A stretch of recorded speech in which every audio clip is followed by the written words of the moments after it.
Well, if you have to change nappies and figure out how car seats work and then drive the family home from the hospital yourself, what is the point of being a prince? William the Conqueror might have scoffed at such subservience from an heir to his throne, but 900 years later, William of Cambridge melted hearts today with his debut as a DIY dad. Of course, it helped to have a radiant princess and a fresh royal bundle to show off. But the new parents seem determined to prove that a modern monarchy is all about the common touch. Here's ABC's David Wright. The proud parents are still getting used to this huge new responsibility. The baby who would be king. Our first glimpse. Got him, she mouthed. Mind his head. Their royal highnesses playing it humble, showing the common touch. He's got a good pair of lungs on him, that's for sure.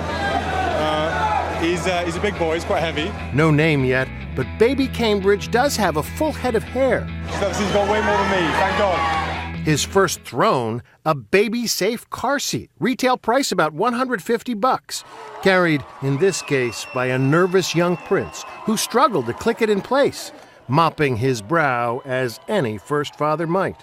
Then Prince William climbed behind the wheel of the SUV, the young family man driving away in a Range Rover, a vehicle fit for two kings. When they came out and they were with the baby, I looked at them as if they were my friends with their newborn. I just didn't see them as royals for that second. I connected with them, and I think that's how the world feels. The scene outside St. Mary's Hospital, quite the contrast to 30 years ago. Back then, Prince Charles passed the royal football as quickly as possible, then climbed into the royal limo into the back, along with Diana, Prince William in her arms. Car seats not required until 1988. Comparing this to, say, when Diana and Charles left the hospital in 1982, it was totally different, on their terms all the way.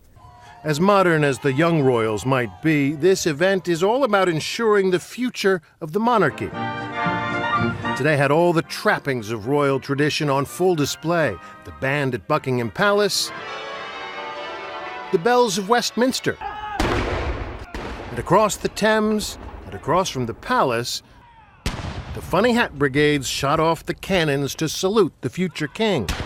But it's really the imagery of the average Joe that made this event memorable. For instance, the pizza delivered late last night to the maternity ward.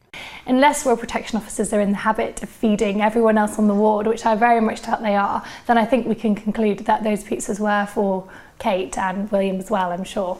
And there was the fact that today, when the grandparents stopped by for a visit, it was Kate's parents, the commoners, who had pride of place. The Middletons went first, traveling by taxi to meet their royal grandson. Well, they're both doing really well, and we're so thrilled. How are the parents doing? Fabulously. Only after they'd had their visit did the Prince of Wales and the Duchess of Cornwall stop by, the first in line to the throne meeting the third. 3 kings and 2 queens in one hospital room. In Vegas, they'd call that a full house. Indeed, the young royals have made it their task to make themselves relevant. William's day job, flying a search and rescue helicopter. His brother taking up arms in Afghanistan one day, partying in Las Vegas the next. Relatable royals, princes of a realm that has hosted the Olympics, won Wimbledon, and won the Tour de France this year. Not a bad year at all for the Brits. And the new baby gives the country one more thing to take pride in. That was the mood tonight at the Duchess of Cambridge, a pub named after the princess. Prince William is very sexy. There's nothing hotter than a nice, attractive man holding a newborn baby. Here in the U.S., the closest equivalent are the kings and queens of pop culture. Hollywood royalty, like Beyoncé and Brangelina, Tomcat and Kim Kardashian. Their baby bumps watched with equal enthusiasm. Their children subjected to scrutiny from day one.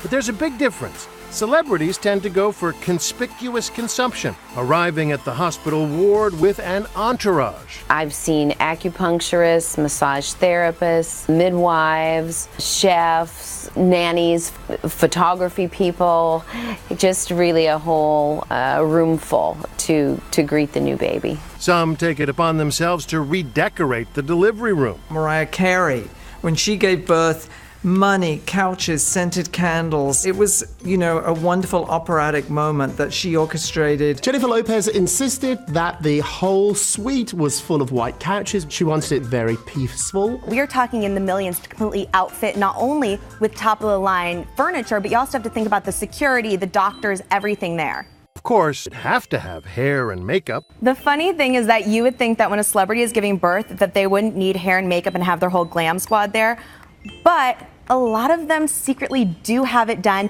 Today, photographers did catch the royal hairstylist quietly slipping into the hospital. But can you blame the Duchess of Cambridge? These pictures will be shown for generations. What young mother, one day after delivery, wouldn't want to look her best? And Kate has more on her shoulders than most. Part of her job, really, is to look after this baby, to produce an heir, and to give it a good upbringing, because this child is going to be the future king. The royal crib, apartment 1A in Kensington Palace, is currently under renovation. With a glimpse of what it might look like, the exclusive Grosvenor House Hotel has done up one suite with the help of the designers who did Princess Diana's nursery, Dragons of Walton Street. The furnishings, fit for a future king. This Moses basket retails for more than $4,500. Hollywood royalty also tends not to make do with IKEA. Jennifer Lopez is known for being over the top, so I don't think it came as a surprise to anyone to find out that each crib for her twins cost over $1,400. Beyonce's nursery for Blue Ivy reportedly cost $1.5 million. When Beyonce and Jay-Z were ready to decorate Blue Ivy's room, you have to look at them and think, what is going to be different and unique in this room? Well, they've topped the list. They had over $600,000 spent on a rocking horse alone. The next order of business for the royal bundle of joy, coming up with a name. And chances are it won't be Blue Ivy or Blanket or Apple or Suri. I think they probably would have chosen North, but now Kim and Kanye have chosen it. I don't think they will go with that. I think they'll feel slightly gazumped on that. So I think they'll probably go, I think we can safely say they'll go traditional. George or James seem the most likely first names, but this little guy will certainly have more than one.